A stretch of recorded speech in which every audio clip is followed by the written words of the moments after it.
Muy buenas, Pablo. ¿Cómo te sientes hoy? ¿Más de conducción o más de convección? Siempre me dejas boquiabierto y te voy a decir que siempre más de convección. ¿Y tú? Hoy vamos a estar de acuerdo. Eso es un buen presagio para el episodio de hoy. Es la mejor forma de conservar el calor en nuestros pacientes. Hoy vamos a hablar, como ya adelantamos, de control de la temperatura perioperatoria. Pues dentro intro. Hola, somos Luis y Pablo y esto es Hablando de Anestesia, un podcast donde hacemos lo que nos gusta, hablar de anestesia. Debatiremos con el máximo rigor sobre temas de interés para la especialidad. No importa si eres sanitario o no, si eres residente o adjunto, estás preparando una oposición o simplemente quieres informarte. El único objetivo es aprender juntos. Queremos generar una comunidad activa en la que todos seáis partícipes. ¿Cómo podéis hacerlo? Interactuando en nuestras redes sociales, participando directamente en alguna de nuestras entrevistas o a través de nuestro correo electrónico. Es un placer conocerte y esperamos que os guste. Este podcast tiene fines divulgativos y educativos sobre anestesiología. No sustituye el juicio clínico profesional ni el asesoramiento médico personalizado. La información contenida no debe utilizarse como guía práctica sin información reglada. El contenido no está avalado por ninguna sociedad científica ni institución oficial. Todos los datos referidos a pacientes o profesionales sanitarios son ficticios para proteger su anonimato. Los autores declinamos toda responsabilidad por el uso inapropiado de la información ofrecida.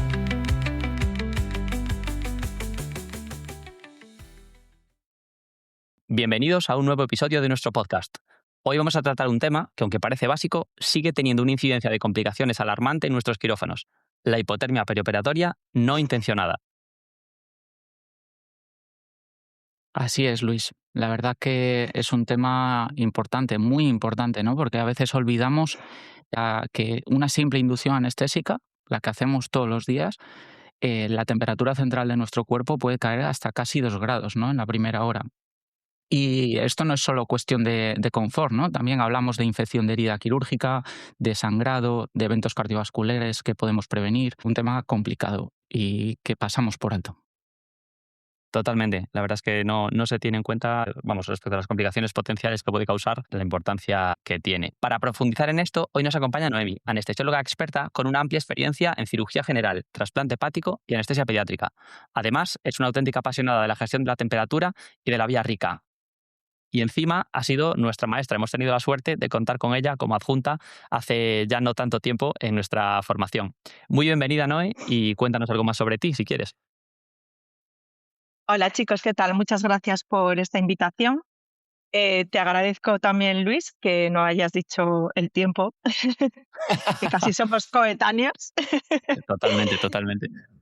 Bueno, pues, ¿qué os cuento de mí que no hayáis dicho ya? Que sí, que acabé la residencia y estuve trabajando unos años en anestesia en cirugía general, urología, haciendo trasplante hepático.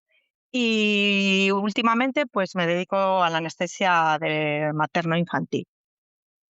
Y es un placer estar aquí para hablar de algo que considero un pilar fundamental de la seguridad del paciente quirúrgico. Es algo, no creo que vayamos a contar nada nuevo, es algo que sabemos todos, pero siendo tan importante, no entiendo por qué le damos tan poca importancia.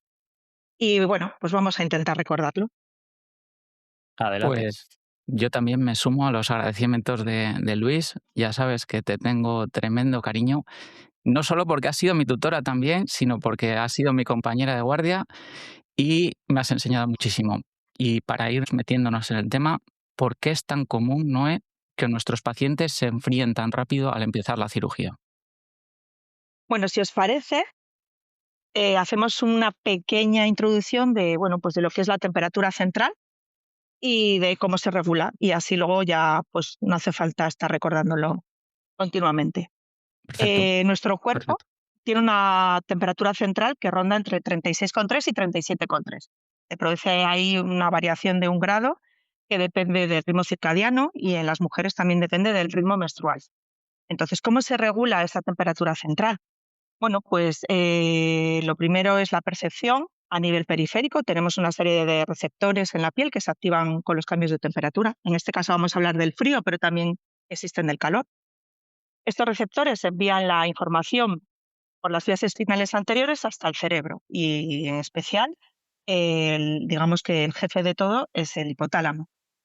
cuando el hipotálamo detecta que existe una bajada de la temperatura central, pues provoca dos tipos de respuesta. La primera es una respuesta conductual, que es lo que hacemos todos cuando tenemos frío, ¿no? Nos tapamos en el quirófano la camiseta térmica, el polar, la chaqueta, bueno, etcétera, etcétera, ¿no? Todos nos intentamos cubrirnos o protegernos de ese frío. Y por otro lado, existe ya una activación, una respuesta autonómica, ¿vale? A nivel general, no, pues se puede dividir hasta en dos también. Por un lado, una vasoconstricción arteriovenosa, que principalmente se produce en las extremidades y que vamos a notar principalmente en las manos y en los pies. Y por otro lado, ya los escalofríos, que sí que aumentan de forma rápida la tasa metabólica y producen calor rápidamente, pero que se agotan. Supuestamente entre 3 y 4 horas se produce la fatiga muscular y ahí ya no podemos contar con esta respuesta. ¿Cuándo se desencadenan estas respuestas? ¿Cuándo el hipotálamo pues manda producir una vasoconstricción? Pues realmente la vasoconstricción se produce a mínimas variaciones, tiene un ajuste muy fino. En cuanto empieza a disminuir mínimamente la temperatura central, es la primera respuesta que se produce. Los escalofríos comienzan a 1 grado menos de cuando comienza la vasoconstricción. Hay una diferencia de 1 grado entre una respuesta y otra. Bueno, entonces, la respuesta a tu pregunta, ¿por qué es tan común que nuestros pacientes se enfríen tan rápido al empezar la cirugía? Bueno, pues porque cuando anestesiamos a un paciente, lo que hacemos es alterar un poquito o bastante la percepción del hipotálamo. Si hablamos de anestesia general, lo que hacemos es atontar un poquito al hipotálamo y el hipotálamo, en vez de percibir la temperatura central está bajando a 36 grados, 36 y medio, lo que hace es percibirlo a 34 grados y medio. Es decir, que desde los 36 grados de temperatura central que ya podemos definir como hipotermia, a los 34 y medio en los que el hipotálamo empieza a enviar las respuestas, ese grado y medio se produce una redistribución del calor de manera que la sangre periférica fría se mezcla con la sangre central caliente y ello provoca un descenso de la temperatura global. Además, en una anestesia general, sabemos que la anestesia general por definición es una vasodilatación. Se mezcla una cosa con otra. Por un lado, la vasodilatación de la anestesia y por otro lado, que el hipotálamo no responde como debería responder a esa bajada de temperatura. ¿Qué pasa con la anestesia regional?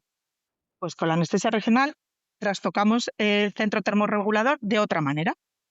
Sabemos que con la anestesia regional se bloquea el simpático del nivel en que bloqueemos hacia abajo y, por lo tanto, ni el hipotálamo recibe información de ese cambio de temperatura, ni la respuesta que envía el hipotálamo puede ser efectiva en las zonas donde, donde los nervios no están íntegros, digamos así. Entonces, tanto la anestesia general como la anestesia regional provocan una redistribución del calor, provocando ello una bajada de la temperatura central. Sobre todo en la primera hora, en el que, como decíais en la introducción, puede caer hasta 2 grados.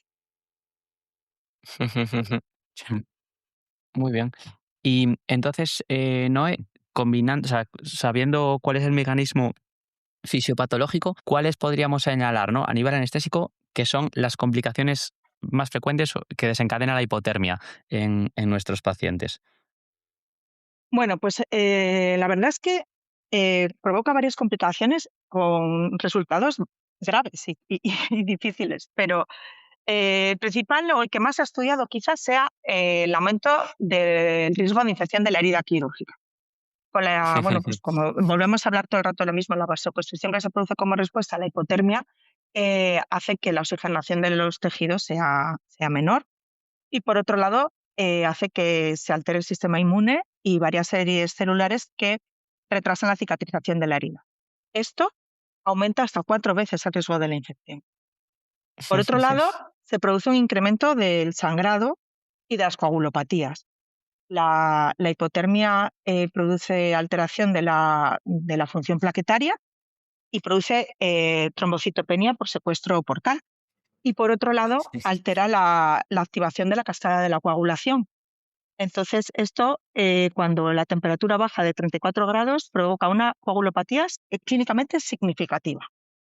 Qué bueno. Pues traigo a colación, Noé, cuando una vez en un trasplante hepático que compartimos, estábamos hablando de este tema y me explicaste tú, cuando fui a hacerle una analítica al paciente, que muchas veces estas alteraciones de la coagulación derivadas del frío no se manifiestan en los test de laboratorio, creo, porque muchas veces se calienta esa muestra en el laboratorio, ¿no? En el transporte la muestra alcanza una temperatura normal y no refleja el verdadero estado de coagulación del paciente, que está más hipotérmico que la sangre que se procesa.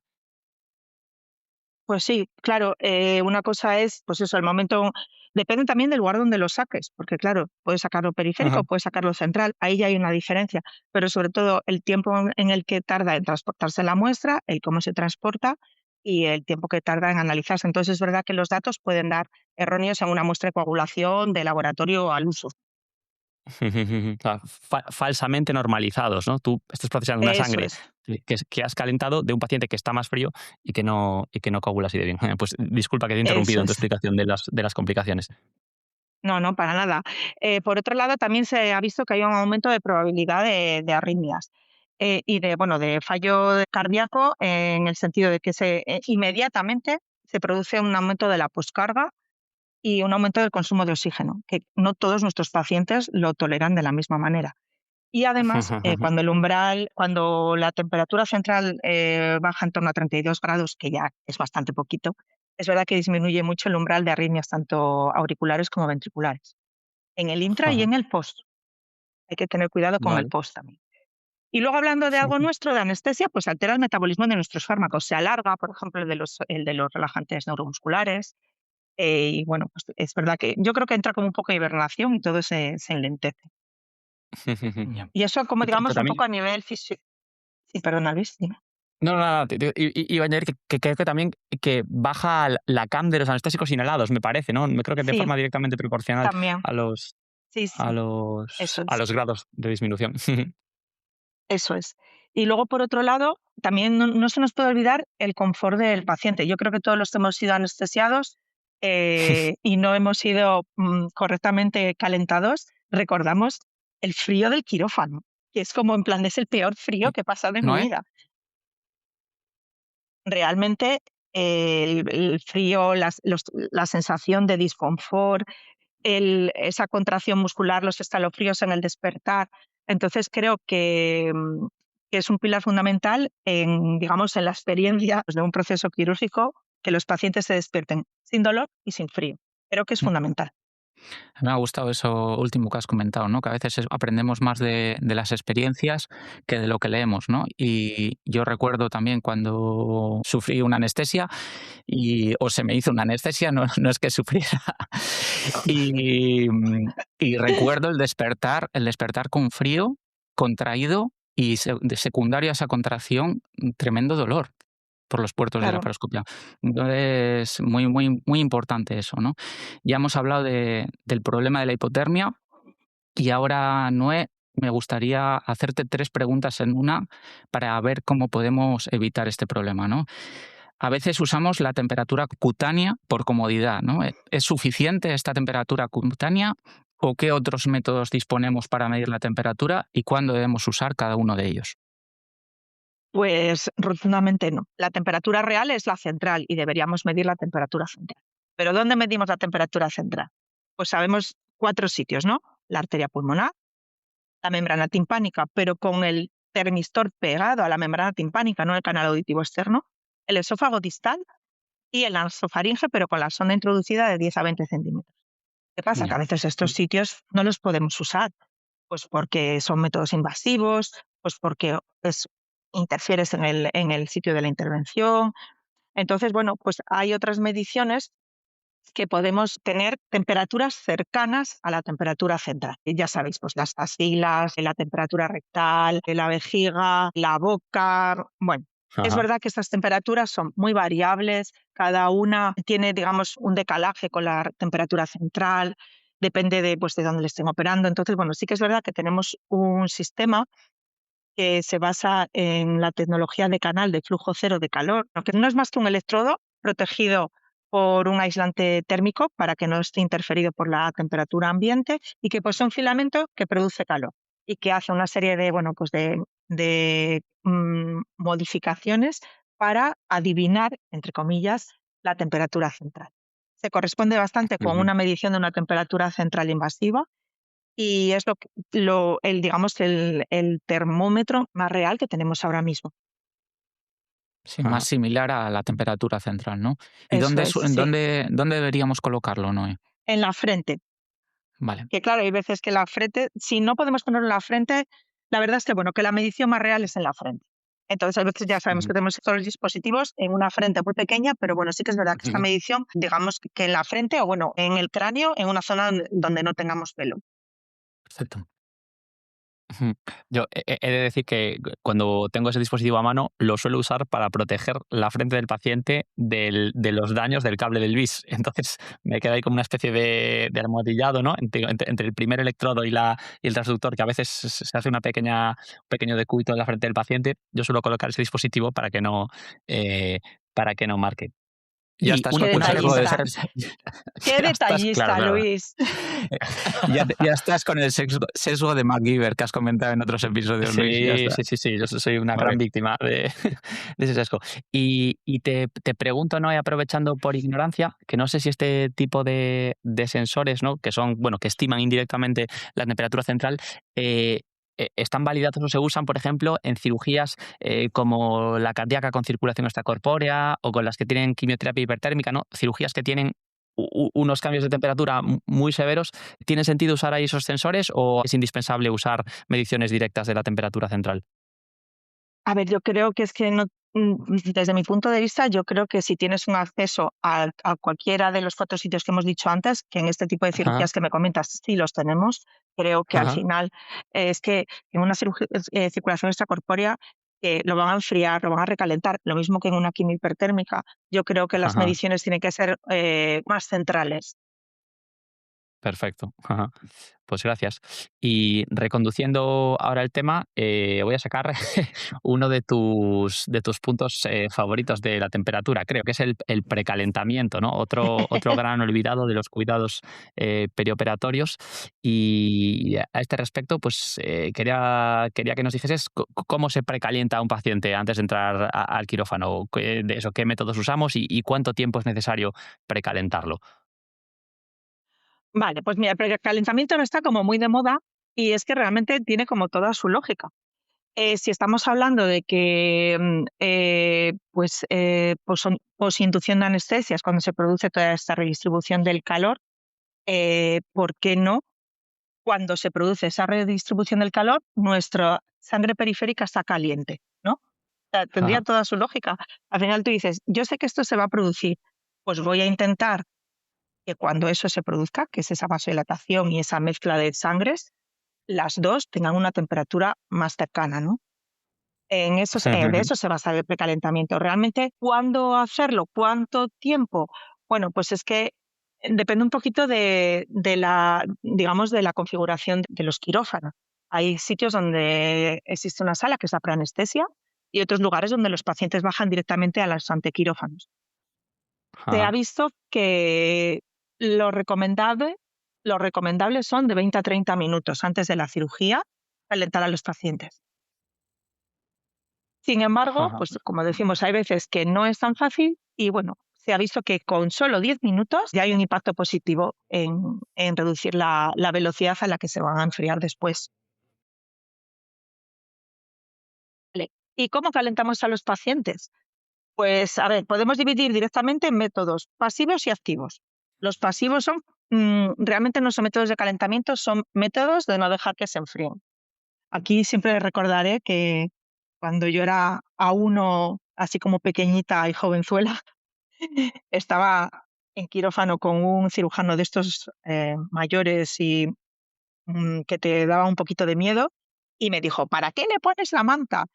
¿Para calentarle? Le dije, no es para calentarlo, es para que no se enfríe. Y me miró como, señorita, Y y es hasta verdad, aquí la repelenta niña Vicenta. eso es. Pero oye, no, mira, la manta, los camisones, o sea, digamos que las mantas de algodón, los paños del quirófano, todo eso lo que va a hacer es que el paciente se enfríe más despacio, pero no son métodos de calentamiento. Los métodos de calentamiento son los métodos activos. Y dentro de estos tenemos como dos tipos. Los convectivos por aire forzado, Bueno, veo que hoy erais los dos muy de convectivos. Y los conductivos. Los convectivos ya los conocemos, las mantas de aire caliente. Y los de conducción, pues son las colchonetas que tenemos pues que pueden o circular agua o ser colchonetas eléctricas.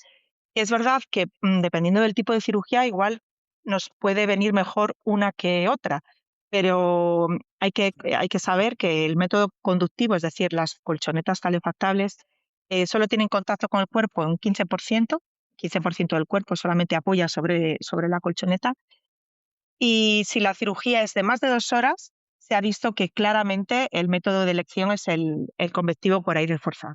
Si es menos de 2 horas, puedes elegir una u otra, pero si es más de 2 horas, sí deberíamos elegir las mantas de aire caliente. Y también se pueden usar las dos, ¿eh? Se puede usar la colchoneta y el aire caliente, no son incompatibles. Pues muy bien, chicos. Noé, nos has hablado sobre el precalentamiento, ¿no? Antes de entrar a quirófano. ¿Y qué pasa cuando ya estamos en el quirófano? ¿Cómo calentamos a nuestros pacientes y qué sistemas disponemos o cómo podemos hacerlo? Vale, pues ¿cómo los calentamos? Pues como los estábamos precalentando. Quiero Ya me decir, imagino. los sistemas, hemos decidido que, bueno, que en principio, y yo creo que casi todos usamos las mantas de aire, la misma manta de aire con la que calentamos al paciente en la preanestesia o en el antiquirófano, nos puede acompañar y utilizarla durante toda la intervención, incluso en el posoperatorio. Vale. Entonces, Y ¿qué mantas tenemos? Pues, eso.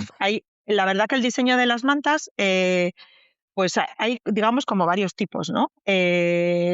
Antes de nada, y es verdad que no lo he dicho, la recomendación es que si la cirugía va a ser de más de 30 minutos, es decir, casi todas, tendríamos que poner ya manta. Porque hay veces que eso también es en plan de, va, si esto no es nada, si esto es un segundo, va, nada, le tapo bien y así, no sé. Pero ya a partir de los 30 minutos tendríamos que poner algún tipo de método de calentamiento activo, ¿vale?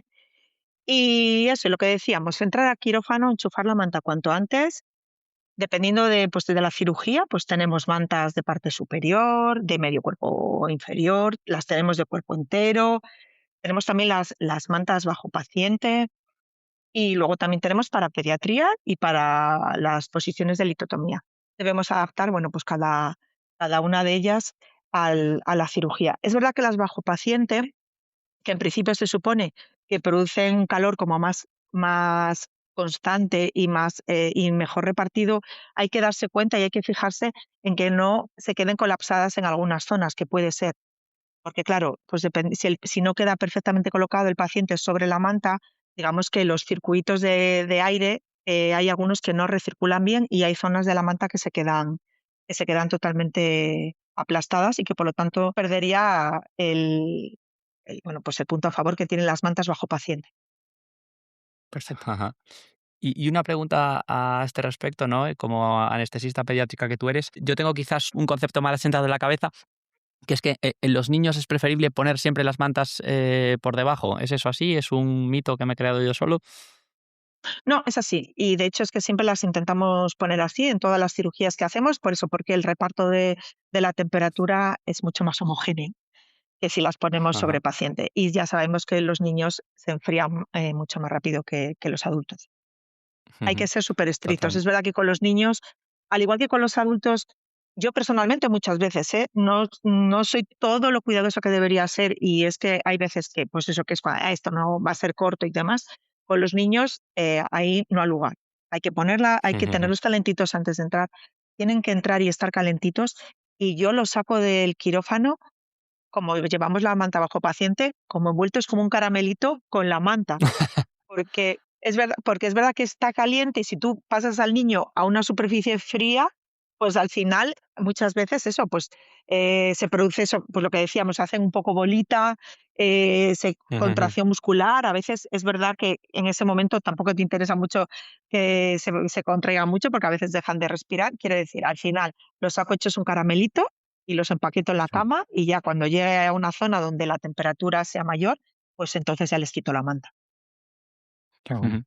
Qué bien, tomamos nota de este consejo de experta. Y entonces decías, no eso, pues que mantienes a los niños cuidadosamente calientes hasta que llegan a una zona más calefactada. Y a este respecto, ¿cómo ajustamos la temperatura del quirófano durante la cirugía? ¿Tenemos que luchar a muerte con los cirujanos pese a sus quejas de que están sudando? Eso te iba a decir, que los cirujanos ahí son duros, ¿eh, Luis? No sé Sí, sí, yo, a ver qué dice, qué opina, ¿no? O sí, cómo sí. lo negocia.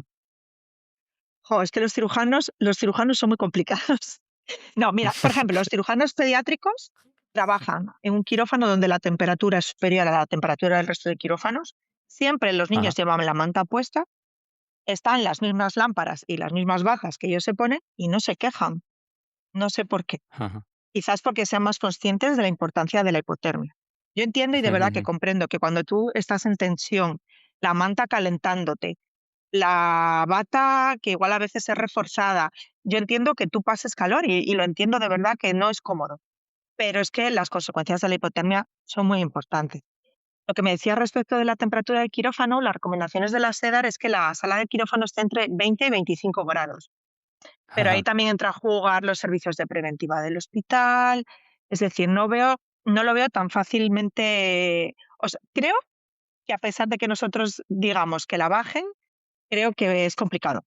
Es complicado eso. Pero sí que no hace falta que o sea, no hace falta que estemos trabajando como si estuviéramos en el Polo Norte. No le veo ningún tipo de beneficio.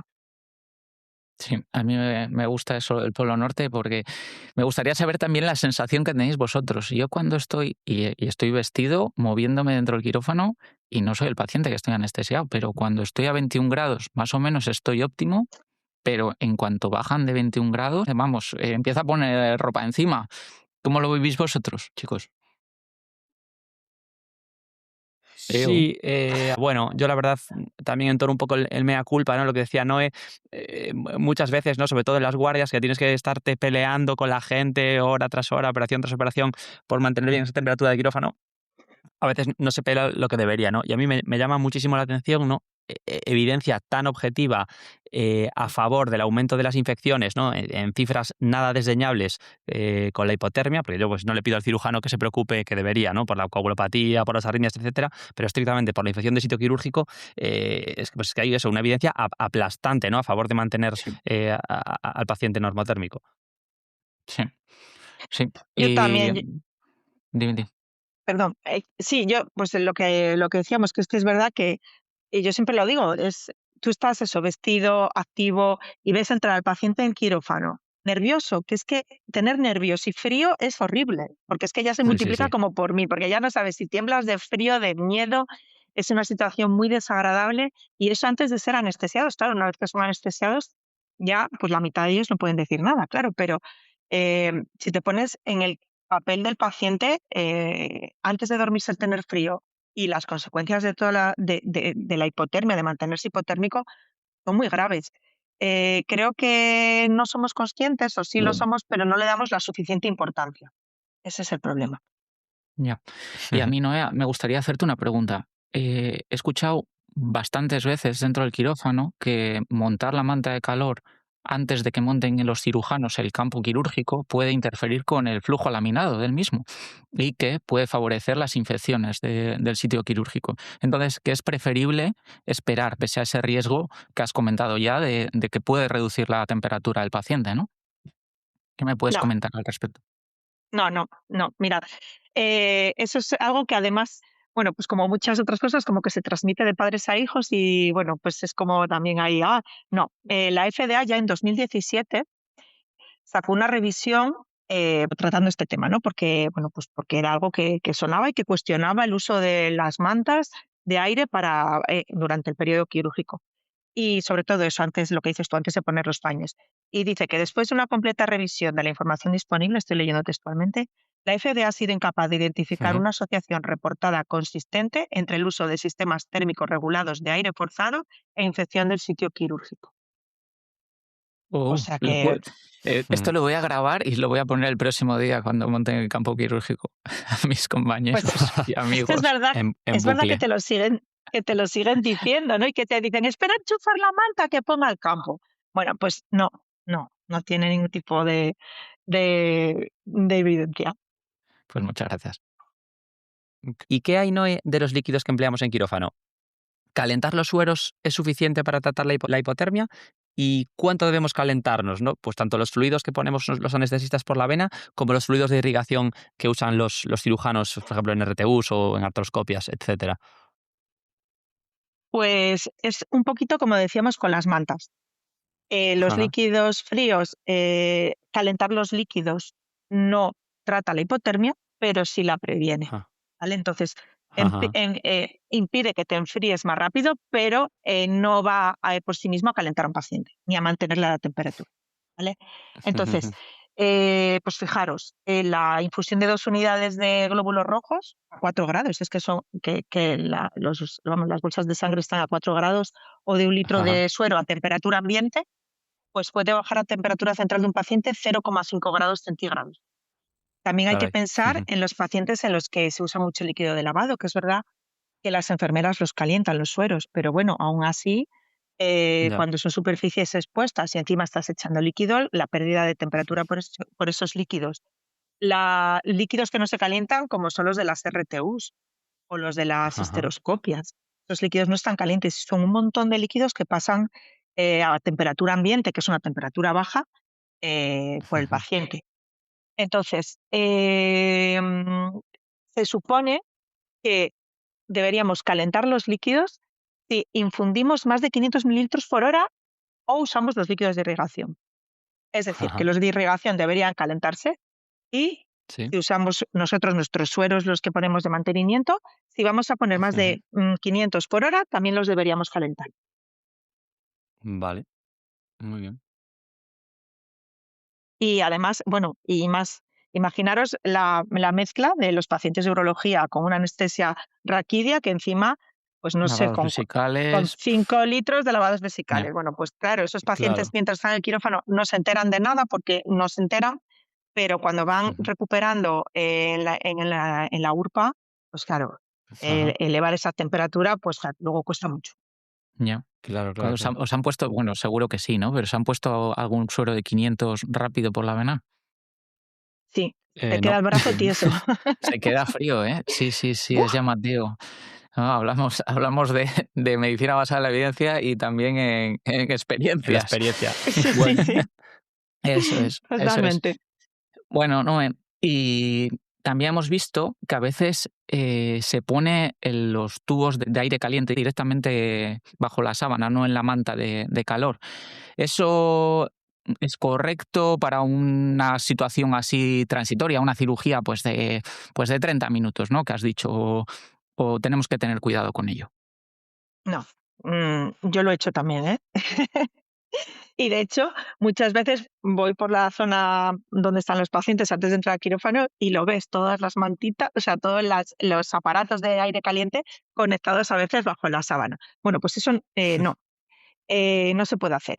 Em, Se llama hosing.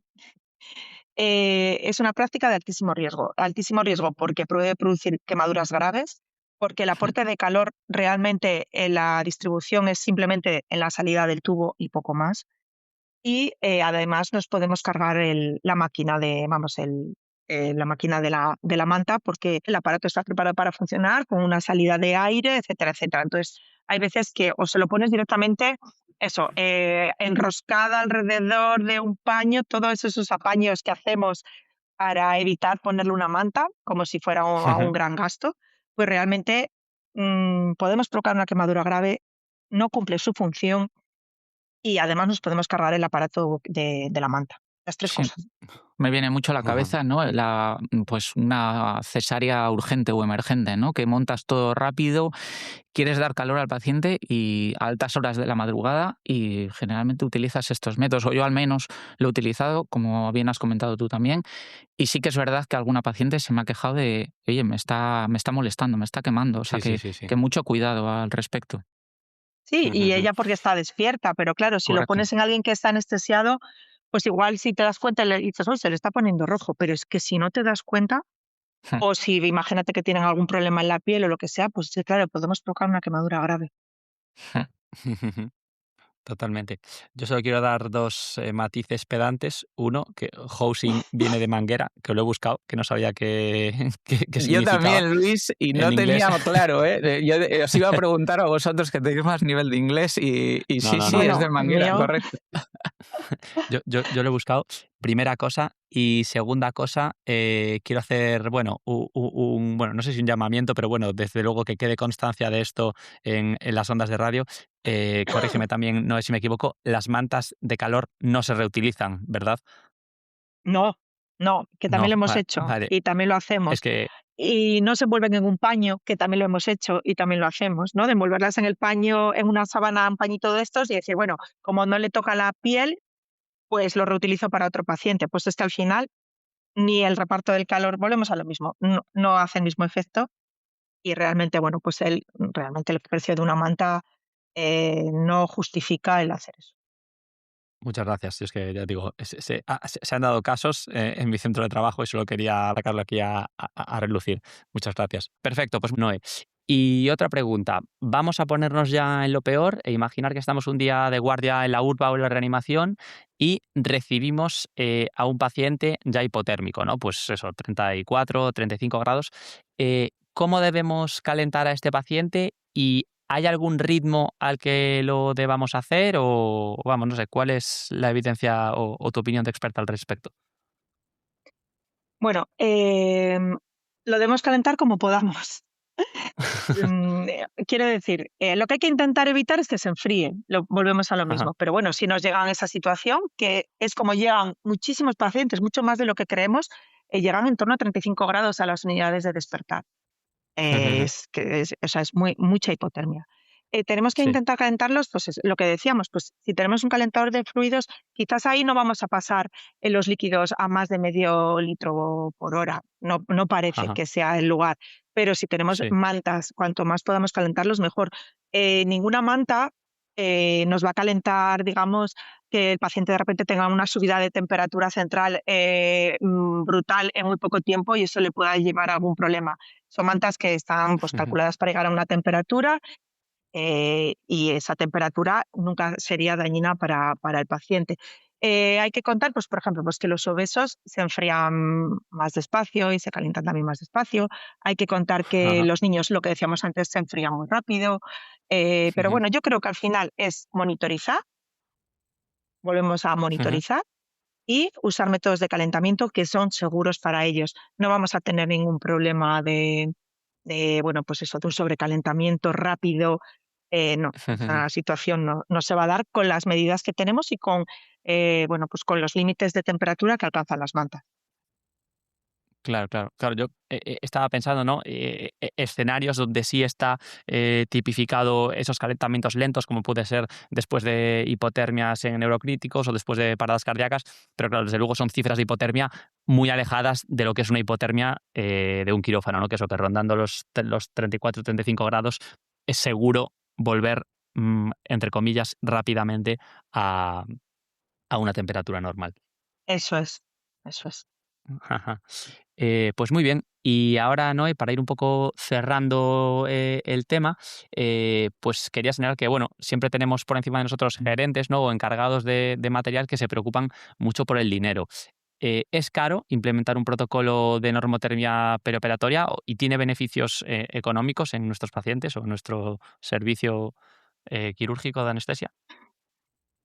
Bueno, pues yo creo que los anestesistas somos como muy poco gastones, pero es verdad que nada que gastamos parece que, uf, Sí, sí, sí. el, eh, porque al final comparas con otras, bueno, pues con otras especialidades médicas y dices, Dios mío, pues si Ajá, nosotros no gastamos nada. Pero bueno, sí que es verdad que siempre se intenta como ahorrar y volvemos a lo mismo.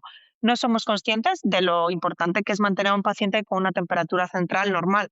Y por lo ajá, tanto, ajá, minimizamos, bueno, pues parece que una manta térmica es algo prescindible. Los estudios muestran ahorros de entre 2.500 y 7.000 dólares por intervención en Estados Unidos ajá. al reducir estancias hospitalarias, infecciones de herida quirúrgica, transfusiones del paciente.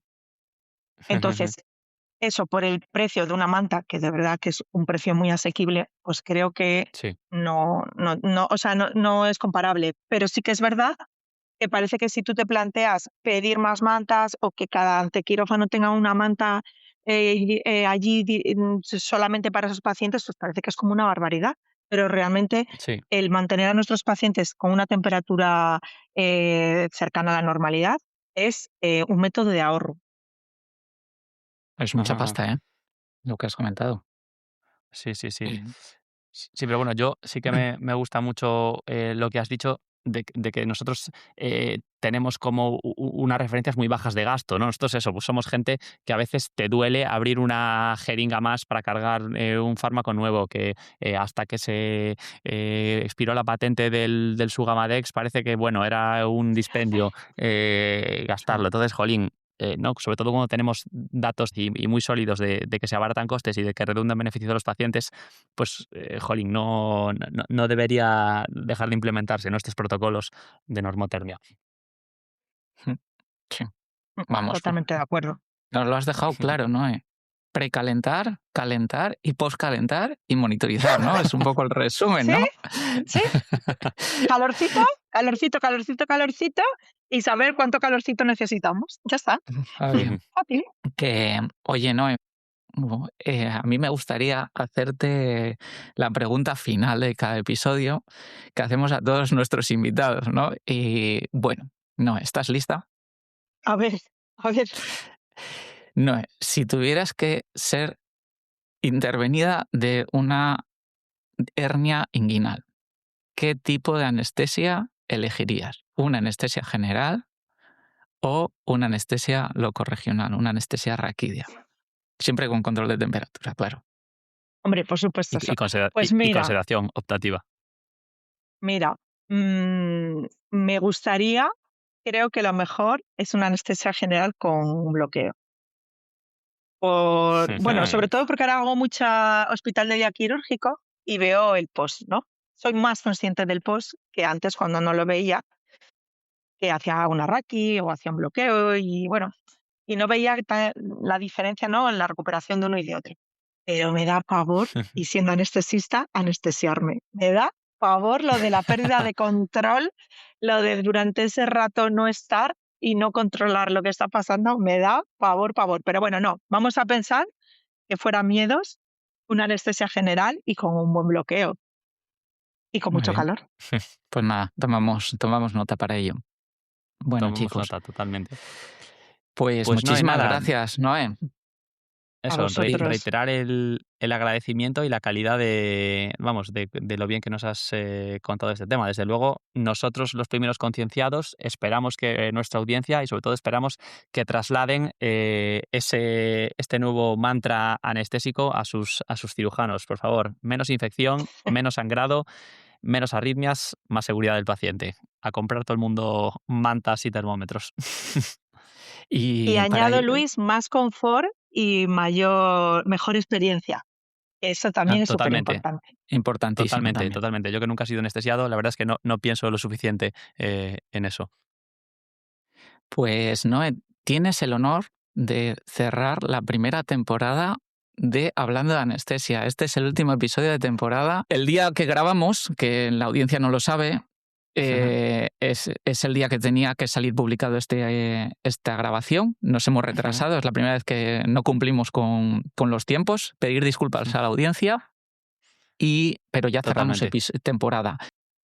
Bueno, yo por mi parte quería Totalmente. agradeceros mucho el que os hayáis lanzado a hacer esto, que al final es un trabajo extra a todo el que tenemos, que aprendemos muchas cosas y que luego ya el día de hoy, que estaba como muy nerviosa, no, pero si es una charla con amigos y es verdad que he estado súper cómoda y sí que ha sido un poco charla de amigos.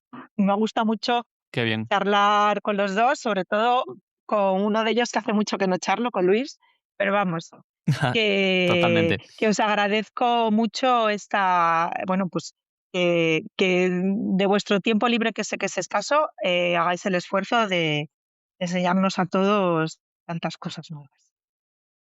Muy bien. Bueno, Pues sobre todo por invitados como tú, ¿no? Esto se ha convertido un poco en un altavoz a expertos, en gente que consideramos que, pues bueno, que sabe mucho y que además comunica muy bien y que tenemos la suerte de que os prestéis a venir a contarlo.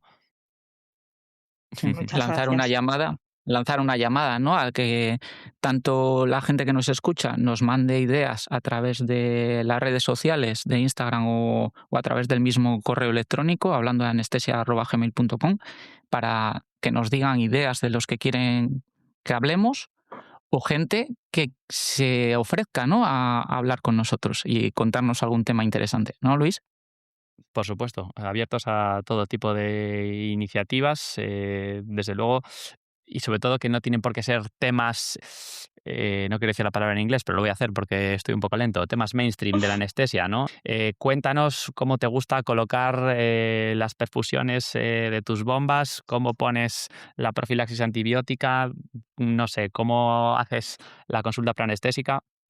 Todo tiene su miga y todo tiene su cabida aquí. Os voy a hacer una pregunta, Luis y Noé.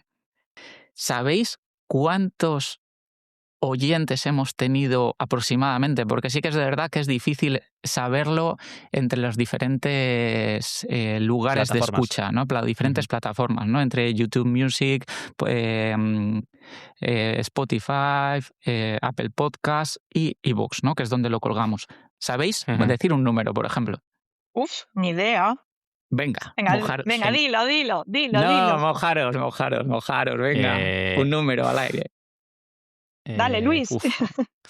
No lo sé, yo tampoco. En millones digo la cifra. Venga, no. Os digo, pues no lo sé. Hemos hecho 14 episodios. Hemos hecho 14 episodios en total, sumando este. Este no cuenta porque no ha tenido dientes todavía. Pero venga, vale, decir perfecto. un número. Venga, pues voy a lanzarme a decir 1.500 escuchas, aproximadamente 100 por episodio. Venga, Noé. 2.000. Te digo. Gracias, Noé. Optimismo. Pues os voy a decir, 5.168 escuchas hemos tenido, chicos. El episodio que más escuchas ha tenido 700 solo en iVoox, el segundo 654 y ya os he dicho, 14 episodios tenemos y el próximo año, a partir de octubre, pretendemos seguir creciendo la familia de Hablando de Anestesia, ¿no? En el que venga gente como tú, Noé, que nos siga enseñando. Y si Pablo me deja, voy a decir cuáles son el top 5 de países desde donde nos escuchan, que quería también... Sí, claro, es verdad, que se me había olvidado, tenía las estadísticas aquí. Dilo, Luis, por favor. Vamos a agradecer a todos los... di todos los países en los que se nos ha escuchado, Luis, por favor. Ostras, todos. Bueno, voy a empezar por el top 5 en orden y luego el resto ya los voy soltando así tal. El primero, pues bueno, lógicamente es España, de donde somos todos los organizadores del podcast. Después está Estados Unidos, que me ha sorprendido, la verdad, pero no será por la comunidad castellano hablante. En tercer lugar tenemos a Chile, país del que yo también me siento cerca por diversos motivos.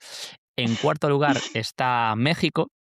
Y en quinto lugar, que esto me ha dejado así bastante sorprendido, a mí me ha dejado flipado esto.